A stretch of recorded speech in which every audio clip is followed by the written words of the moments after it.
Thank you, Dr. Kaufman. We're turning now to the OSHA Hazard Communication Standard. We have an affectionate term for it. It's called the HAZCOM standard, and it became effective in May 1988. It is a final regulation, and there is no escape for it for any of us. We have tried, by the way, through testimony and comments to OSHA to point out the foolishness of some aspects of the rule, but so far we have not met with any success. The intent of the regulation is to protect employees from hazardous chemicals in the workplace by ensuring that you and they know how to handle them safely, and it makes you responsible for training your employees in every aspect of the standard. No one can fault the intentions of an agency that is sincerely desirous of protecting workers from serious known workplace hazards. Asbestos, dioxin, bacterial agents, chemical warfare agents, cotton dust. The problem for us is that the dental office is not intrinsically a hazardous place, and it is not a place where serious industrial accidents have occurred. But rational or not, the Hazard Communication Standard has the force of law, and so it will be your responsibility to accommodate to it as best you can. The HAZCOM standard shares with its brother or sister, the blood-borne pathogen standard, the same identifying characteristics. You read it, you follow it, you train, you retrain, you keep schedules, and you keep records. What are the steps to follow in the HAZCOM standard? Well, first, you read it. Second, you will implement a written hazard communication program for your employees. And the written program consists first of a list of hazardous chemicals in the workplace. It consists of instruction on the use of labels and other forms of warnings. It consists of material safety data sheets, which have already surfaced in today's discussion, and it consists of an employee training program. Now, how do we know what's a hazardous chemical? And how do we make a list of hazardous chemicals? Well, here are the agencies in the United States that provide lists of hazardous chemicals. OSHA, as you can see, is one of them. This group, which has too long a name to read, the National Toxicology Program, which is mostly concerned with carcinogenic substances, and this group as well. According to OSHA, any product, dental product or any other product which contains as much as or greater than 1% of a hazardous chemical will be classified as a hazardous chemical. If the NTP says that a product that you use in your office contains equal to or greater than 0.1% of a known carcinogen, it too earns the title of hazardous chemicals. Now, what do we do about making the list of hazardous chemicals? First of all, I think you should appoint someone in your office, and I like titles, and I think many people like titles, and you might call this person your hazard communication coordinator. Now, I hope that doesn't cause the person to expect more money, but it's a nice title, and it could be a parallel to your regulatory compliance manager who's taking care of your blood-borne pathogen standard. I honestly think there should be two people because there's a lot of work entailed in both. So you designate someone in your office who is the HAZCOM coordinator, and that person goes through the office and makes a list of everything in the office. Now, the list says here that this person goes through and lists the products that may contain hazardous chemicals. I say list everything, because there's really no way that most of us can tell whether this material is inherently dangerous or hazardous or not. The list comes back, and then your HAZCOM coordinator says, let me see if we have an MSDS for it, the notorious Material Safety Data Sheet. If there is an MSDS for that compound or that material, then you study the MSDS to see whether, in fact, it does have a hazardous chemical in the compound. It may not, by the way. This is one of the more confusing aspects of the Hazard Communication Standard and the MSDS. Some manufacturers produce MSDSs for things as innocuous as ketchup, the well-known American vegetable.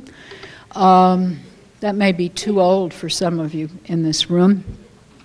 Some of these MSDS labeled products have nothing hazardous in them. Some of them are very hazardous.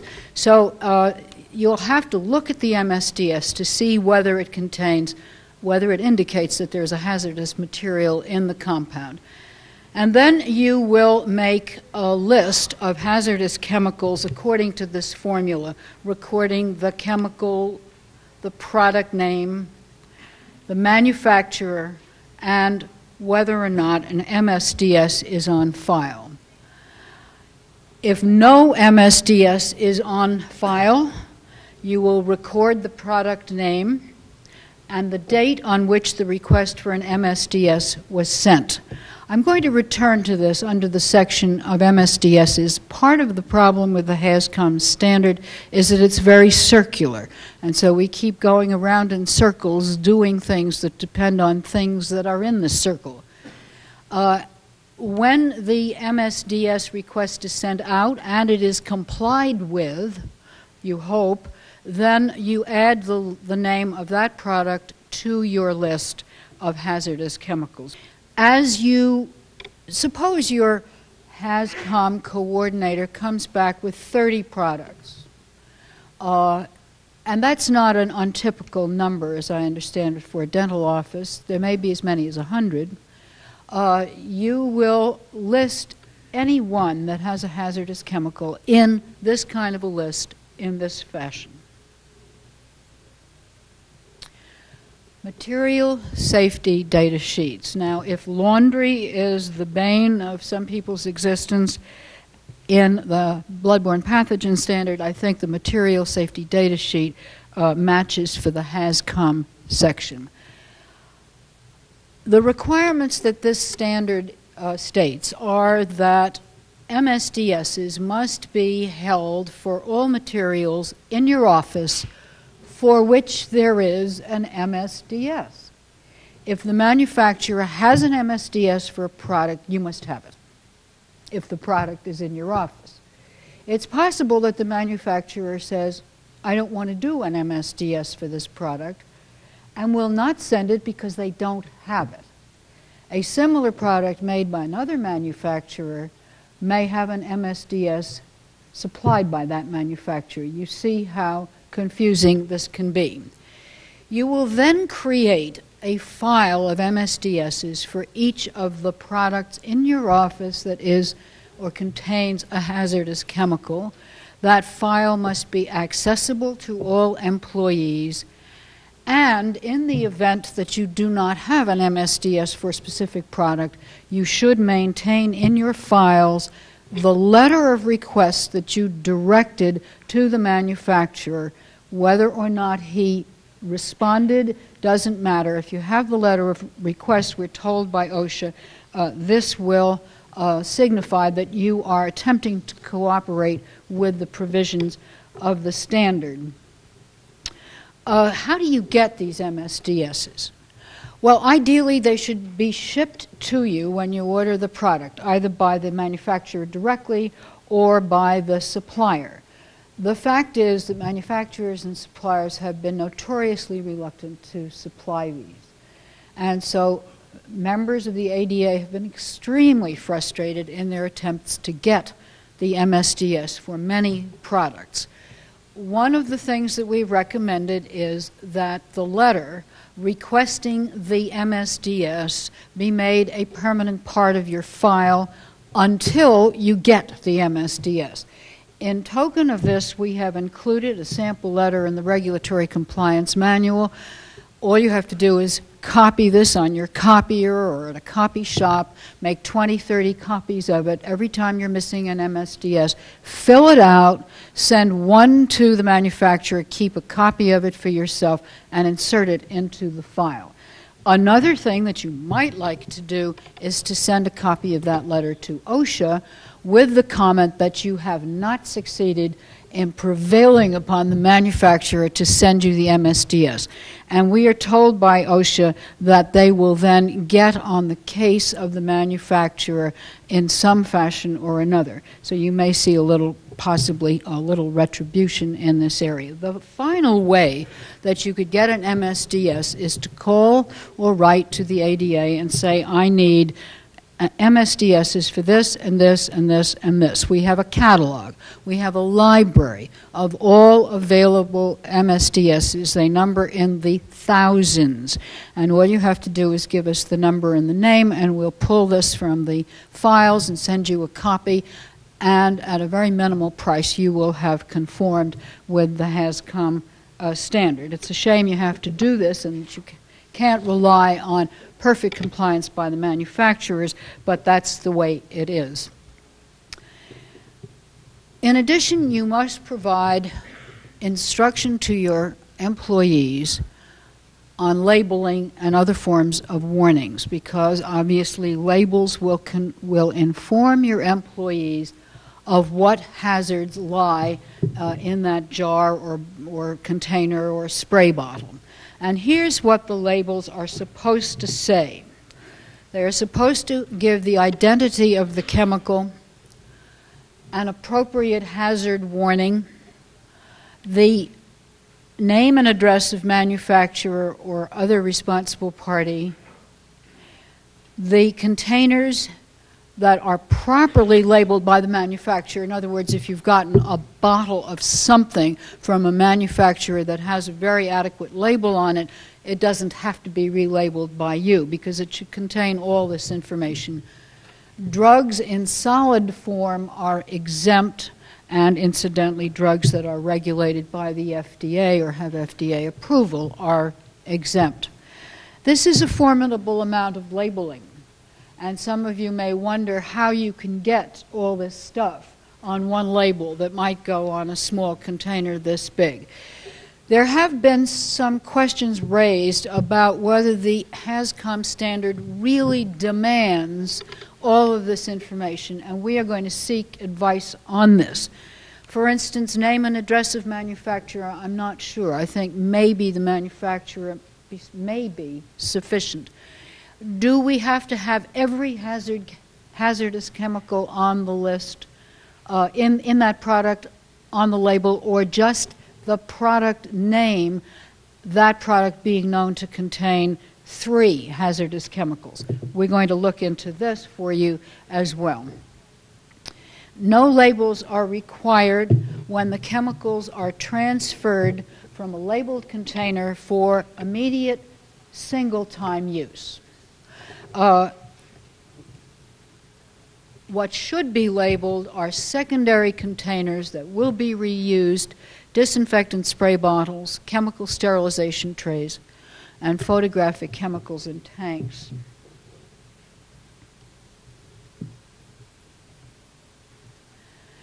Then, as I said, like all other OSHA standards, you must institute a training program.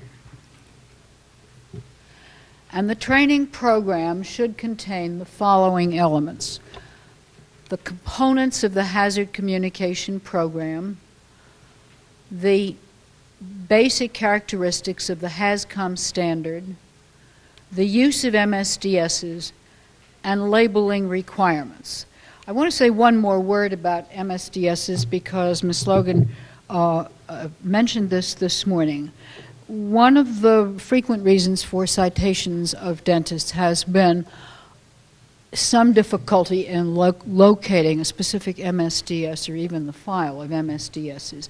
So we're always asked the question, How should I keep them? Should I keep them by product name? Should I keep them by chemical characteristics? Should I keep them by class of drug? I think that's a decision that you have to make. My own preference would be disinfectants, local anesthetics. That's not a good example because that's an FDA-regulated product. Restorative materials, alloys, etc.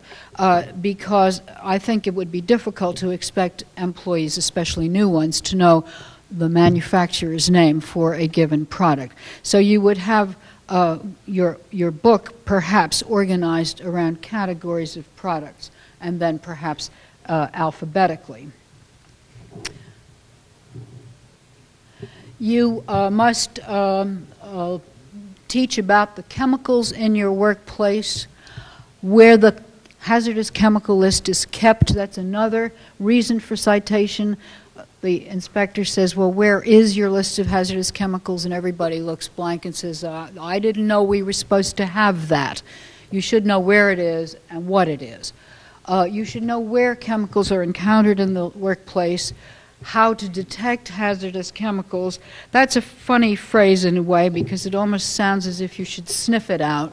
I think what that means is that you have an MSDS for it or a proper label. The physical and health hazards of the chemicals in your workplace.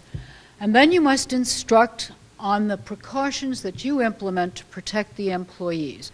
Your work practices, your engineering controls, the personal protective equipment that you use, and emergency procedures to be followed. And finally, and inevitably, we have the obligation for record keeping. The records should consist of and document that you have a written hazard communication program, that you have created a living list of hazardous chemicals to which you are constantly adding as you add materials to your office inventory, that you have a file of MSDSs and a file of MSDS requests, that you have a training record, and finally that your employees have been encouraged to give written comments on how they reacted to and liked the training program.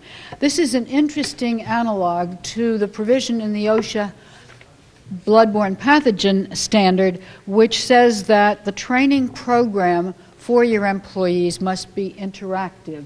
That is, allowing for question and answers. And this tape will presumably provide some opportunity for that. For the HAZCOM standard, you must provide your employees with an opportunity to evaluate your performance as a trainer. And finally, we're going to bid you goodbye from the American Dental Association's headquarters in Chicago. Thank you very much. Goodbye just yet. Even though we have obviously covered an incredible amount of material in a very, I think, understandable way, and have had some very provocative, interesting questions, now is the time, the final opportunity, to really put this all together. And so Ms. Logan will join Dr. Neidl, and we now welcome and solicit your questions. And we'll start over on this side.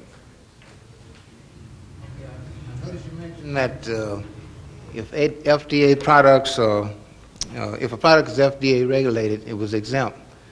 However, it's not necessary to label it, is that correct? What about household products? Household products. Yeah, a good question, which I think reminds us how lacking in rationality some of these rules are. Sodium hypochlorite is a very effective disinfectant for the office and is able to kill the human immunodeficiency virus in dilutions. If you use it exactly as you use it at home, you don't have to label it, but if you have changed the use of it, either by dilution or manner of use, then you must label it. May I add to that? If you think, for example, of, and this is the easiest way for me to understand it, think, for example, of items that you might purchase from a grocery store to clean the restrooms in your office or to clean the mirrors. A bottle of window cleaner that you buy from the grocery store, you're using in your office exactly as you would at home. It's not something that really is a part of your practice, and that would be exempt if you're using it in the same way that a consumer would use it at home. Another question? Our state has a very liberal medical history law, which requires only a sharps container. However, it seems that OSHA is going to require us to label things biohazardous or put them into a red plastic bag. Our ordinary waste removal systems do not want to take this away. What do we do about that? That's a very tough problem because most states have very reasonable medical waste laws that apply to dental offices. Keep in mind, as Dr. Neidel pointed out to you, that OSHA is only concerned about the waste while it is handled in your office by your employees. If your medical waste law only applies, for example, as you've mentioned, to sharps containers, then what I would recommend you do is use a biohazard label on the trash bin for what OSHA would consider regulated waste, but don't use a red bag, so that you could put it out with the regular trash and the trash collectors would not have a problem collecting it, and yet it's labeled for purposes of OSHA while it is in your office. I have some questions that were passed on to me at various times during this program.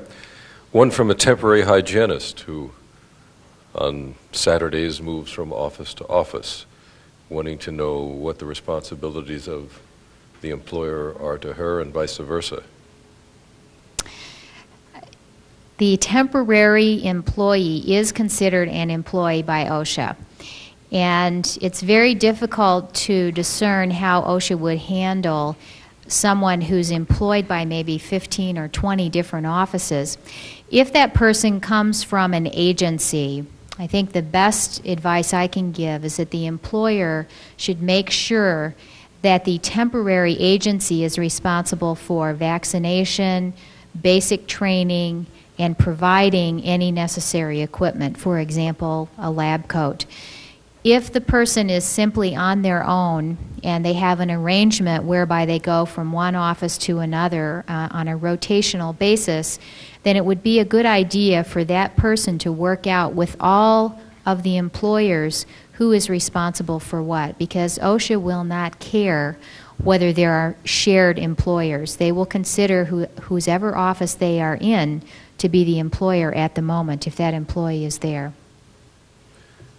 This is not a temporary employee who apparently wants to be so, but in terms of an employee who is either terminated or leaves after a short time at a dental office. And the question is it legal for the dentist, if the employee leaves, let's say, after 1 or 2 of the HPV immunization shots, to deduct the pay upon the leaving of that employee, saying you really haven't gone through the whatever the period is that we would normally have somebody here.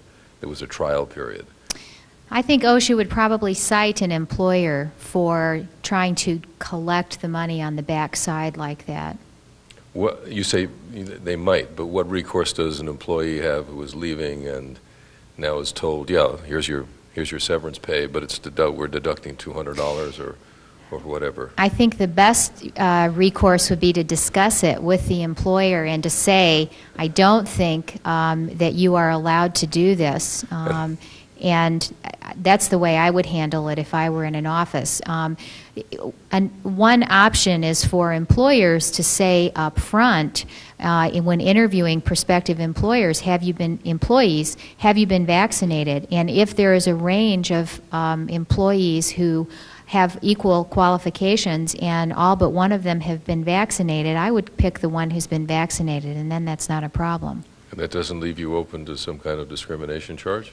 Not if you have a range of people and they all have equal qualifications and you are selecting the one who happens to be vaccinated, no. Okay. We have a question from the audience. I'm a independent contractor sharing office space and sharing a dental assistant on certain days. What is the objection to me taking my own laundry home? I think I feel safer than getting some laundry to come and pick up that